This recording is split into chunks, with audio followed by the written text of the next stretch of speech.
De saint François de Sales, Introduction à la vie dévote, deuxième partie, chapitre 12, de la retraite spirituelle.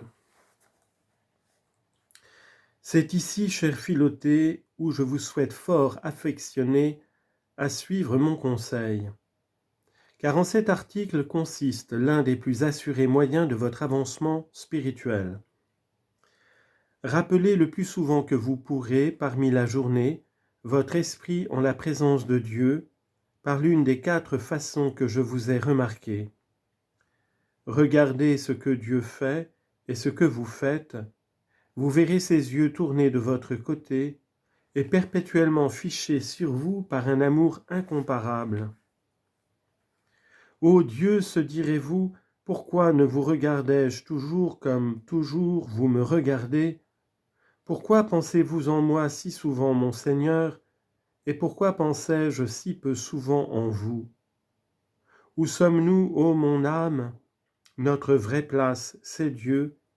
Et où est-ce que nous nous trouvons? Comme les oiseaux ont des nids sur les arbres pour faire leur retraite quand ils en ont besoin, et les cerfs ont leurs buissons et leurs forts, dans lesquels ils se recèdent et mettent à couvert, prenant la fraîcheur de l'ombre en été. Ainsi, Philothée, nos cœurs doivent prendre et choisir quelque place chaque jour, ou sur le mont du Calvaire, ou dans les plaies de notre Seigneur, ou en quelque autre lieu proche de lui, pour y faire leur retraite à toutes sortes d'occasions, et là, s'alléger et recréer, et récréer entre les affaires extérieures, et pour y être comme dans un fort, afin de se défendre des tentations. Bienheureuse sera l'âme qui pourra dire en vérité à notre Seigneur, « Vous êtes ma maison de refuge, mon rempart assuré, mon toit contre la pluie et mon ombre contre la chaleur. » Ressouvenez-vous donc, Philothée, de faire toujours plusieurs retraites en la solitude de votre cœur, pendant que corporellement vous êtes parmi les conversations et affaires. Et cette solitude mentale ne peut nullement être empêchée par la multitude de ceux qui vous sont autour, car ils ne sont pas autour de votre cœur, mais autour de votre corps. Si que votre cœur demeure, lui, tout seul en la présence de Dieu seul. C'est l'exercice que faisait le roi David parmi tant d'occupations qu'il avait, ainsi qu'il le témoigne par 1000 traits de ses psaumes, quand il dit « Ô Seigneur, et moi je suis toujours avec vous, je vois mon Dieu toujours devant moi, j'ai élevé mes yeux, ô vous, ô mon Dieu qui habitez au ciel, mes yeux sont toujours à Dieu. » Et aussi, les conversations ne sont pas ordinairement si sérieuses qu'on ne puisse de temps en temps en retirer le cœur pour le remettre en cette divine solitude. Les pères et mères de sainte Catherine de Sienne, lui ayant ôté toute commodité du lieu et de loisir pour prier et méditer, notre Seigneur l'inspira de faire un petit oratoire intérieur en son esprit, dedans lequel, se retirant mentalement, elle put, parmi les affaires extérieures, vaquer à cette sainte solitude cordiale.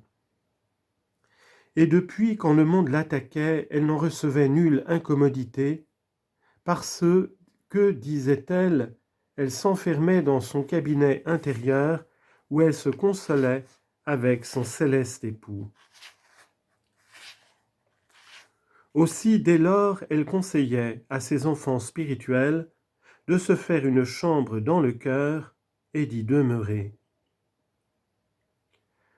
Retirez donc quelquefois votre esprit dedans votre cœur, où séparé de tous les hommes, vous puissiez traiter cœur à cœur de votre âme avec son Dieu, pour dire avec David, « J'ai veillé et ai été semblable au pélican de la solitude.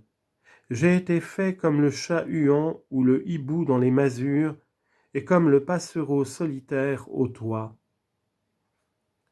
Lesquelles paroles, outre leur sens littéral, qui témoignent que ce grand roi prenait quelques heures pour se tenir solitaire en la contemplation des choses spirituelles, nous montrent en leur sens mystique 3 excellentes retraites et comme 3 ermitages dans lesquels nous pouvons exercer notre solitude à l'imitation de notre Sauveur, lequel, sur le mont du Calvaire, fut comme le pélican de la solitude, qui de son sang ravive ses poussins morts. En sa nativité, dans une établerie déserte, il fut comme le hibou dedans la masure, plaignant et pleurant nos fautes et péchés, et au jour de son ascension, il fut comme le passereau, se retirant et volant au ciel, qui est comme le toit du monde. Et en tous ces 3 lieux, nous pouvons faire nos retraites parmi les tracas des affaires. Le bienheureux Éléazar, comte d'Arian en Provence, ayant été longuement absent de sa dévote et chaste Delphine, elle lui envoya un homme exprès pour savoir de sa santé.